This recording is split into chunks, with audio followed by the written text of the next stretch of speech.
محترم بزرگوں، دینی اور اسلامی بھائیوں، یہ پروگرام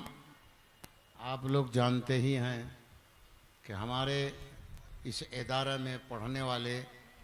طلبہ کی ایک انجمن ہے، اور یہ انجمن جتنے بھی مدارس اسلامیہ ہندوستان کی سرزمین پہ پائے جاتے ہیں، ان تمام مدارس میں طلبہ کا ایک انجمن ہوتا ہے، جس میں وہ مشاقی کرتے ہیں بطور تمرین، تقریر، تحریر اس کے اندر پیش کر کے اور مظاہرہ کر کے مشاقی کرتے ہیں۔ کبھی کبھی وقتاً فوقتاً قرب و جوار کے گاؤں اور قریہ اور دیگر مساجدوں میں بھی ان طلبہ کو بھیجا جاتا ہے تاکہ دعوتی میدان میں یہ اچھی طرح باشعور بن سکیں، دعوت کا فریضہ انجام دے سکیں۔ یہ سارے کام تمام مدارس اسلامیہ کے اندر ہوتے ہیں جو ہندوستان کے اندر پائے جاتے ہیں۔ اسی طریقہ سے اس ادارہ مدرسہ اسلامیہ میں بھی نادی الطلبہ اصلاح البیان کا قیام ہے، اور اس میں طلبہ ہفتہ وارانہ ایک پروگرام ہر ہفتہ چلاتے ہیں،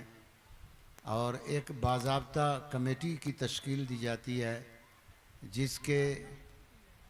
مربی انجمن، ناظم انجمن، امین الطلبہ، یہ ساری چیزوں کا انتخاب ہوتا ہے، اور ایک پروگرام کے مطابق ہر ہفتہ اساتذہ کرام میں سے ایک صدر ہوتے ہیں، اور اس کے زیر نگرانی مربی انجمن یہ پروگرام چلاتے رہتے ہیں تاکہ کہ اختتام سال تک یہ پروگرام چلتا ہے، اور سال کے اخیر میں پھر ان کا سالانہ انعامی مقابلہ بھی ہوتا ہے، اور جس کا ایک مظاہرہ گزشتہ سال بھی کیا گیا تھا، اور یہ جو بچے ابھی آپ کے سامنے پیش کیے گئے ہیں، انہوں نے اپنی تقریر کا مظاہرہ آپ کے سامنے ایک پروگرام کی شکل میں پیش کی ہے۔ یہ اس بات کی دلیل ہے کہ یہ طلبہ باذوق ہیں، باشوق ہیں، اور اگر اس کے اندر محنت کی جائے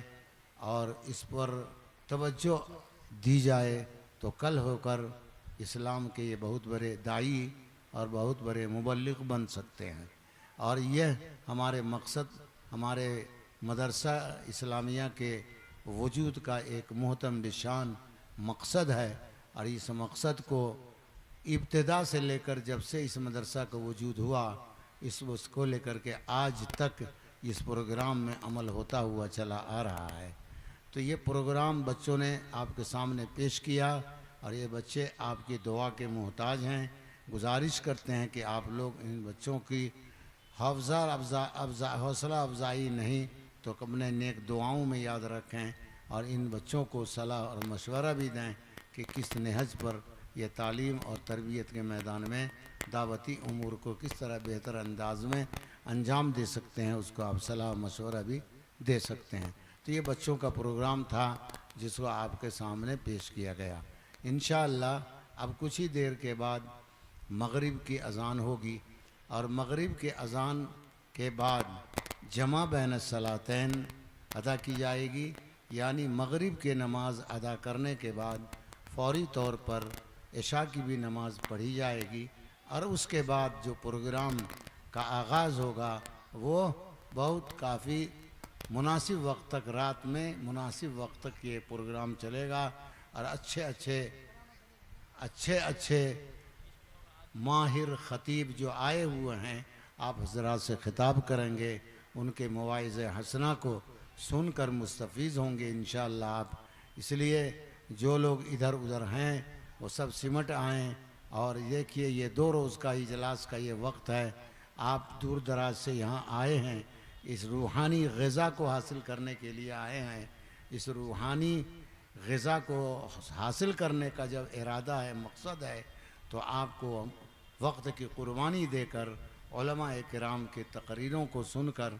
اپنے دامن میں کتاب و سنت کے گوہر کو سمیٹنا چاہیے، اور ادھر ادھر کے وقت تو زندگی بھر ہم لٹاتے ہیں، لیکن یہ 2 روزہ اجلاس جو آپ کے لیے منعقد کیا گیا ہے، اس کے اندر رہ کر سن کر بہت سی فائدے اور بہت سی باتیں ہم سیکھ سکتے ہیں، جان سکتے ہیں۔ اس لیے اپنے وقت کو مغرب سے لے کر وقت صرف رکھیں، وہ بچا کر رکھیں، اور کافی مناسب